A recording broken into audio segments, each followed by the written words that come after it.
The first time I met Ethan Park, I was supposed to be in the Cascade Mountains watching a ridgeline for spot fires, but instead I was standing in the Portland Symphony Orchestra's green room, holding a bottle of water and absolutely out of my depth. My crew chief threw me under the bus. Walsh needs to step inside for 20 minutes. Chief Rodriguez had said when the tour coordinator called asking for a fire safety representative to brief the orchestra before their outdoor pops concert. He's our best communicator. That was a lie. I was the youngest hotshot crew leader in the Pacific Northwest, which meant I got volunteered for PR disasters, community outreach, and apparently educational seminars for classical musicians who were about to perform 5 miles from an active evacuation zone. The concert was happening anyway. The Forest Service had given clearance, the orchestra had insurance, and 200 people had already bought tickets. My job was to stand there and convince them nobody was going to burn to death watching a Beethoven symphony. No pressure. The musicians were scattered around the green room, violins tuning, woodwinds warming up, everyone in black tie looking like they were about to perform at Carnegie Hall instead of an outdoor stage in the middle of Oregon wildfire season. I was in my wildland fire gear, smoke-stained and exhausted from a 72-hour deployment, which meant I looked like I'd crawled out of an apocalypse. That's when he walked in, tall, Korean-American, probably late 20s, wearing a perfectly tailored tuxedo that somehow made everyone else in the room look underdressed. He had this specific kind of presence. The way he moved through space suggested people usually got out of his way. "You must be the fire guy," he said, extending his hand. "I'm Ethan Park. I conduct the orchestra." His handshake was firm. His eyes were dark and intelligent and currently assessing me like I was a musical instrument he'd just been handed and wasn't sure how to tune. "Marcus Walsh," I said. "Wildland firefighting? Pacific Northwest hotshot. I'm here to tell you your concert location isn't actively on fire, which is something I genuinely have to reassure people about these days." He smiled. Actually smiled. "That's a low bar for success, isn't it? You have no idea." "Actually," he said, gesturing for me to follow him to the side of the room, "I think I might. I grew up in Seoul. My parents moved to Portland when I was 12 to escape air pollution. Last year I watched the sky turn orange from my apartment. This year, I'm conducting an orchestra 5 miles from an active fire zone. So yeah, I think I have some idea." There was something about the directness of that, the willingness to name the actual anxiety instead of pretending everything was fine. I appreciated it immediately. "How'd you end up conducting outdoors if you're worried about fire?" I asked. "How'd you end up as a hotshot crew leader if you're worried about smoke?" He countered. "We do what matters to us, even when it's terrifying." And then the stage manager called places, and he had to go. But not before turning back and saying, "Try to keep us all alive out there." "Yeah, I'll do my best," I said. I meant it too. Here's what I didn't know then. Ethan Park wasn't just a conductor. He was Portland Symphony's principal conductor, had been accepted into a competitive conducting fellowship in Berlin starting next month, and had turned down a Juilliard faculty position to take it. He was 27, already respected in classical music circles, and living the kind of carefully constructed life that didn't have room for complications. I was also living a carefully constructed life. Hotshot crew leader, 8 years in, deployed across the western U.S. for 4 months every fire season, building my reputation as someone who could lead a team through impossible conditions and bring everyone home. My life had a purpose and a structure. Fire season was sacred. We shouldn't have crossed paths ever again. But the concert was interrupted. Hour 1 of Ethan's outdoor performance, middle of Chekhov, 1812 Overture, orchestra in full flight. 200 people in lawn chairs when the radio in my pocket lit up with a call from the Ridgewatch. Spot fires. Multiple locations, wind shift bringing the active evacuation zone closer to the concert site. We had maybe 90 minutes before the evacuation zone moved far enough that the concert needed to be shut down. I walked out of the audience, found Ethan during the intermission, and told him he was mid-conversation with the orchestra's still in full conductor mode, but when I said evacuation timeline, his entire presence shifted. The performance persona dropped and something more real emerged. "How long do we have?" he asked immediately. 90 minutes. Maybe more if the wind holds, but we need to be ready to pull everyone out at go signal. Then we accelerate the second half, he said, already thinking through it. Cut the Brahms, move straight to the finale, close with the 1812 again. People want that anyway. We can do the whole second half in 40 minutes, have people out in 60. You can just rearrange a classical music concert on the fly. I'm a conductor. Improvisation is literally my job. He was already moving toward the stage. "Trust me, I didn't have much choice," I said. "Yeah, but you're doing it anyway." He paused, met my eyes. "That matters." 35 minutes later, the orchestra thundered through a compressed second half while I watched the ridgeline on my radio and the fire meteorologist updated evacuation timelines. The sky was getting darker, not night, but smoke. That specific orange-brown that meant fire was close, and the wind was carrying its breath. When Ethan brought down his baton on the final note, the cannons of 1812 exploding, the audience erupted. They didn't know they'd just watched a conductor completely restructure a symphony in 45 minutes. They just knew they'd experienced something wild, and urgent and alive. The evacuation order came through 30 seconds after the final note ended. I was already moving, coordinating with stage crew, getting people loaded, making sure the orchestra's instruments made it out safe. Ethan was helping load the string sections cases, still in his tuxedo, moving with the kind of focused urgency that suggested he understood that ceremony ended. When crisis began, when the last vehicle left the concert site, we stood in the parking lot, watching the sky darken. The fire wasn't visible yet, but you could smell it, that sharp, terrifying scent of burning Douglas fir and sage and everything that makes Oregon's wild places. That was intense, Ethan said quietly. Yeah, welcome to fire season. I was already checking my phone, reading messages. The crew was being deployed immediately. I have to go. My team's gearing up. Cascade Ridge. We'll be there 72 hours minimum, probably longer. I looked at him, still in his tuxedo, still composed, but with something in his expression that looked like it might be concern. You should go home. Get inside. Close your windows. Stay off the roads. Air quality's going to get worse before it gets better. Okay, he paused. Be careful out there. It was such a simple thing to say. Nobody really says it to you when you're a hotshot. The assumption is danger, is the job, care is irrelevant. But the way he said it, with actual weight behind it, made me stop. I will, I said. Then I got in my truck and drove toward the smoke. But here's what I didn't know. Ethan Park didn't go home. Instead, he went to the Portland Symphony offices, helped pack up valuable instruments and files, and stayed until 2 a.m. making sure the building was fireproofed and secure. Then, instead of leaving for Berlin like he was supposed to, his fellowship started in 4 weeks, he called the orchestra's general manager and asked for 2 weeks to help coordinate evacuee support services. He didn't do this because I asked him to. He did it because he was the kind of person who saw a crisis and couldn't not respond. I didn't find this out until day 3 of the deployment. I was on the ridgeline with my crew, 8 of us, establishing fire breaks, watching for spot fires, running on coffee and adrenaline, and the specific headspace you enter when you're working in active danger. We'd been deployed 72 hours with no rotation. The fire was expanding instead of contracting, and we were all at that point where exhaustion makes everything feel surreal. That's when Rodriguez called my name, handed me his sat phone, and said, "Your cell service is back. Someone's been trying to reach you."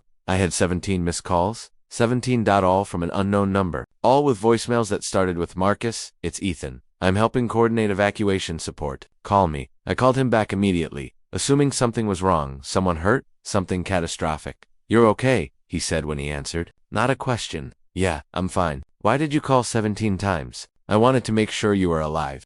He said it like this was obvious. "You turned off your location services. I'm in the mountains fighting a fire. Location services drain the battery, right? Okay. Well, you're alive. That's good." There was noise behind him, voices, coordination sounds, the background hum of crisis management. "I'm at the community center helping set up evacuee support. We're coordinating temporary housing, pet services, medical support. Your crew's deployment area is 3 miles from where the evacuation zone started yesterday. Are you in immediate danger?" "Not right now. Fire's moving northeast. We're working the southwest flank."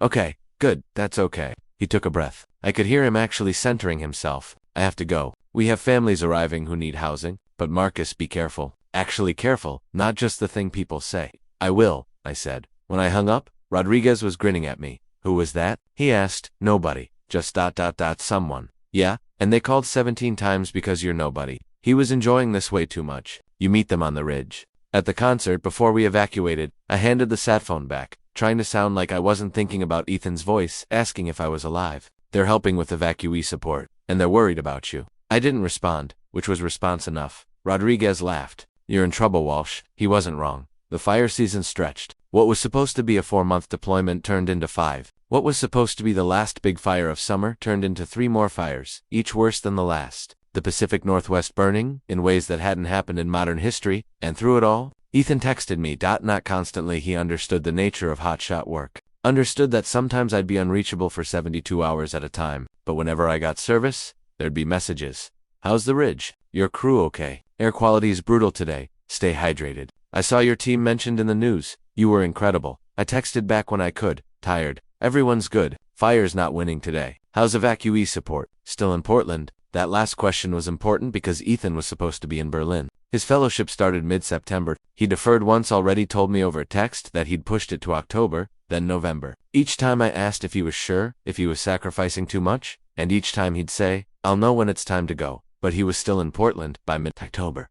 The big fires had calmed. We rotated out, did cleanup work, started the decompression process that comes after months of living in smoke and adrenaline. I hadn't seen Ethan face to face since the concert evacuation. Everything had been texts and calls and once a video chat that got disconnected halfway through because my signal gave out. I needed to actually see him, to know if what I'd been building in my head during months of fire breaks and ridge watches was real, or just survival brain chemistry. I drove to Portland on a Tuesday when I was supposed to rest.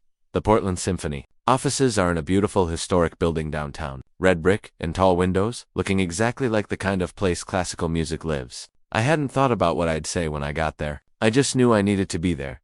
The receptionist let me through when I said Ethan's name. Apparently he'd mentioned me, and I walked into his office to find him at his desk, surrounded by sheet music and evacuation coordination documents. Wearing reading glasses that were somehow more attractive than his tuxedo had been, he looked up and his entire expression changed.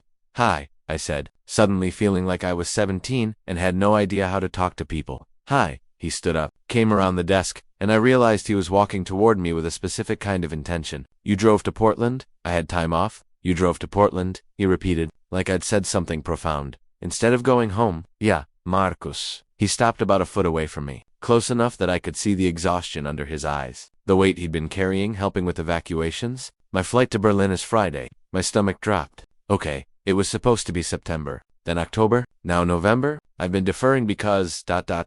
He gestured vaguely at the mountain of coordination documents. "Because people needed help, and because I needed to know you were alive." And because he stopped, "Because I met you at a concert that almost burned down, and then you drove into a fire, and I couldn't stop thinking about whether I'd see you again." I reached out, took his hand. His fingers were cold. "I've been thinking about seeing you again too," I said. "So I shouldn't go to Berlin," he said. It wasn't a question. "You should absolutely go to Berlin. That's your dream. That's everything you've worked for." I was saying the right thing and hating it. But, his fingers tightened around mine. "But I want to see you before you do. I want to know if this is real, or if it's just fire season adrenaline and crisis chemistry." Ethan stepped closer. We were barely a foot apart now, and I could see the specific concentration in his expression that I'd seen when he was conducting, that complete focus on one thing. "What do you want it to be?" he asked. "Real," I said. "I want it to be real." He kissed me then, right there in his office with evacuation documents everywhere and sheet music on every surface. It was careful and deliberate and felt like the most important thing either of us had done all year. When he pulled back, he was smiling. "Okay," he said. "Let's make it real. Here's what real looked like for us. We had 5 days. That was the honest timeline. Athens-Berlin flight was Friday. It was Tuesday, and we weren't the kind of people who could just pretend. Our real lives didn't exist. But those 5 days were perfect in the way that things are perfect when you both know they're temporary, and you don't waste a second. Tuesday, he took me to his apartment, which was exactly what I expected: beautiful, minimal, filled with recordings of orchestras and instruments I didn't have names for. He made me dinner Korean food. His mom had taught him to cook, and we talked about everything. Fire season, conducting, family pressure, his parents' journey from Seoul to Portland, my family's Oregon roots going back 3 generations. "Do they know?" he asked. "Your family, that I'm gay?" "Yeah, that I'm potentially in love with a conductor I met at an orchestra concert." "No, I don't know how to explain that. You could just tell them the truth." He was sitting across from me at his small dining table, wine in hand, looking impossibly calm about this. "You met me, something clicked, and now you're trying to figure out if we can make it work when I'm about to leave for Berlin. That's the version you'd tell people." "I am past the age of pretending to be anything other than what I am," he said simply. "I fell for a firefighter at a concert that almost burned down. That's the truth. I'm not going to sand down the edges of it to make it easier for other people." There was something in that statement that made me feel seen, in a way I hadn't since my crew found out I was gay and collectively shrugged and went back to work. Wednesday, he came to meet my crew. This was his idea. I was nervous about it. My team is close, rough around the edges, not the kind of people who spend time around conductors. But Ethan walked into our gear room at the fire station with the same confidence he had conducting a full orchestra, shook every hand, asked about their families and their burn stories, and by the end of the day he was sitting in the station kitchen while Rodriguez told him the worst wildfire story of his life. "You're gonna lose him to Berlin," Rodriguez said to me when Ethan stepped out for a phone call. "I know. You're also gonna find a way to make it work anyway," he said, because Rodriguez sees people. That's obvious just from watching him walk around. You don't meet someone like that and then just let them go. Thursday, Ethan played for me. We went to the Symphony Hall quiet. Nobody there, just him and a piano and me sitting in the audience section. He played Chopin first, then Debussy, then something contemporary I didn't know but recognized as heartbreak translated into music. When he finished, he came and sat next to me. "I wanted you to know what I do," he said simply. "What I'm choosing to do when I go to Berlin. I wanted you to understand that this isn't some random detour. This matters to me. I know it does." I took his hand. "That's why you have to go. But I don't want to leave you." "I know." I squeezed his fingers. "But you have to anyway. For you? For the music? For all the reasons that make you the person I fell for in the first place. He leaned his head on my shoulder. Tell me how we do this. I don't know yet, I said honestly, but we figure it out. Friday came too fast. I drove him to the airport. We didn't talk much. There wasn't anything left to say that wouldn't make it harder. At departures, he pulled me into a hug that lasted long enough for the TSA agent to start getting impatient. 6 months, Ethan said. My fellowship is 6 months. Then I'm either staying in Berlin or I'm coming back to Portland. That's the timeline, and if you come back, then we figure out how to make this work when you're gone for fire season and I'm conducting symphonies. He pulled back far enough to look at me. That's the compromise. You don't ask me to not go to Berlin. I don't ask you to not fight fires. We just find the parts where we overlap. That's a very specific kind of impossible, I said. Yeah, but we're both people who do impossible things. He kissed me one more time. I'll call when I land. He did, and then we started the hardest part, proving that what we'd built in 5 days and 5 months of texts could survive 6 months of distance and the inevitable reality that long-distance relationships are harder than any fire. December. Berlinathan sent me a recording of the fellowship concert, 2 hours of him conducting the Berlin Philharmonic, in a program that included new commissions and contemporary work, alongside classical standards. I watched it in my apartment in Portland, and even through a screen I could see why he'd deferred.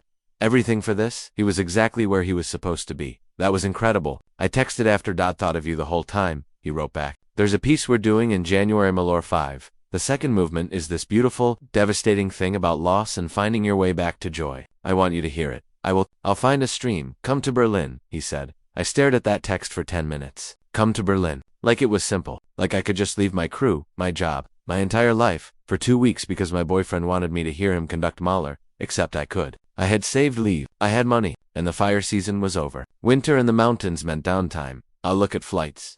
I texted back, December 26, Berlin. The city was cold and white, and absolutely nothing like Oregon. I'd never traveled internationally before, and nothing had prepared me for the culture shock of stepping out of an airport into a Christmas market in German winter. Ethan was waiting with signs that said "Welcome to Berlin, Mr. Firefighter," in 3 languages, grinning like he hadn't smiled since leaving Portland. I dropped my luggage and kissed him right there in the arrivals area, and I didn't care who was watching. I can't believe you came, he said. I can't believe you thought I wouldn't. We had 10 days. That's all I could take. My crew was rotating back into winter readiness, and I needed to be there. 10 days to prove that Berlin wasn't just an escape fantasy. That Ethan and I could actually function in the same physical space without the pressure of evacuation timelines and fire season desperation. Those 10 days were the most normal relationship I'd ever experienced. We walked through Tiergarten in the snow. We went to museums, and he explained the art like he was conducting it. We ate German food that was nothing like Portland, and everything like an adventure. We went to rehearsals, and I sat in the orchestra hall while he worked with the Berlin Phil, and I understood viscerally why he'd needed to come here the way he moved in that space. The respect he commanded, the absolute certainty that he was exactly where he belonged. On our last night, we went back to Mahler. The concert was January 15th, technically after I'd leave, but Ethan had gotten me access to a private rehearsal on the 14th. I watched him conduct the Mahler 5-second movement, 5 minutes of music that was about loss and beauty and the complicated way that grief and joy live in the same moment. The orchestra responded to him like he was speaking a language. They'd been waiting to hear when he brought the final notes down. There was silence in the hall, not awkward silence, but the kind of silence that follows something that mattered. Afterward, he found me in the orchestra hall. That's what I want you to understand, he said without preamble. That's what I'm doing here. That's who I am when I'm not thinking about you, or missing Portland, or trying to figure out how to make distance work. I know, I said. I've always known. That's why I came. So you understand why I can't come back yet. Yeah? And you understand why I have to go back tomorrow. I do. He sat next to me. But Marcus, I'm coming back. The fellowship ends in May, and I'm coming back to Portland. My heart did something stupid. Yeah. I've already been offered a faculty position at University of Oregon. I start in the fall. I'll be conducting the Portland Symphony's educational programs.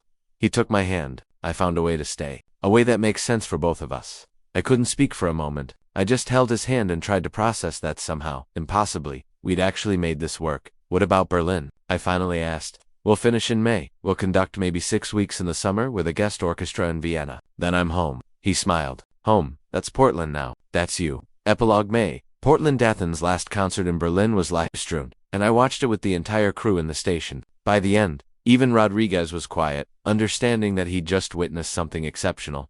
3 weeks later, I picked him up at the airport. He walked through arrivals in jeans and a sweater, carrying one bag, looking exactly like someone who'd decided that belonging somewhere mattered more than excellence in isolation. Hi, he said. Hi. I kissed him in the exact same spot where he'd picked me up in December. No TSA agents this time to make it awkward. You ready for this? He asked. Actually ready? Because fire season starts in 3 months, and I'll be conducting symphony rehearsals twice a week, and we'll probably be exhausted half the time.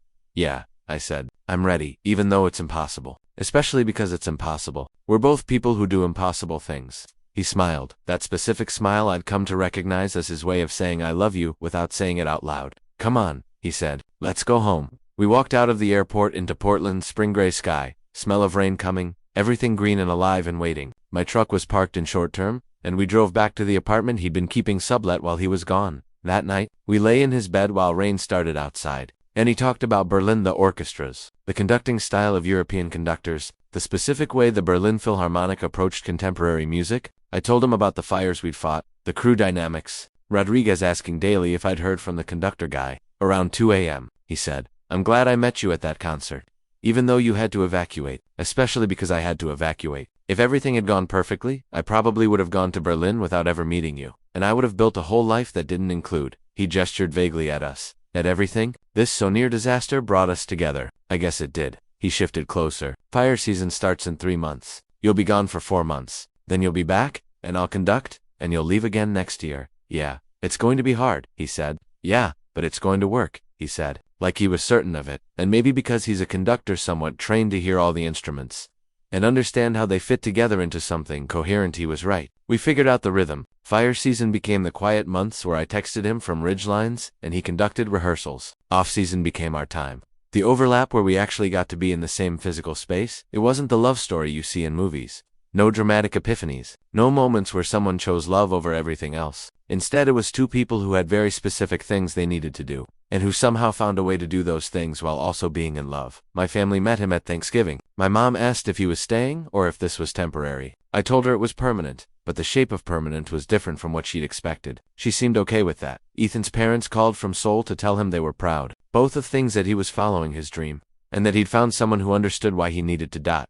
By the next fire season, we'd figured out the calendar. By 2 fire seasons, we were talking about buying a house together, something with enough land that we could both exist in it properly. Me with my need for space and forests, him with his need for a piano room where sound could live. 3 years into us, I realized that Ethan had been right that night in Berlin. We're both people who do impossible things. But I'd been wrong about one part. It's not impossible when you're doing it together.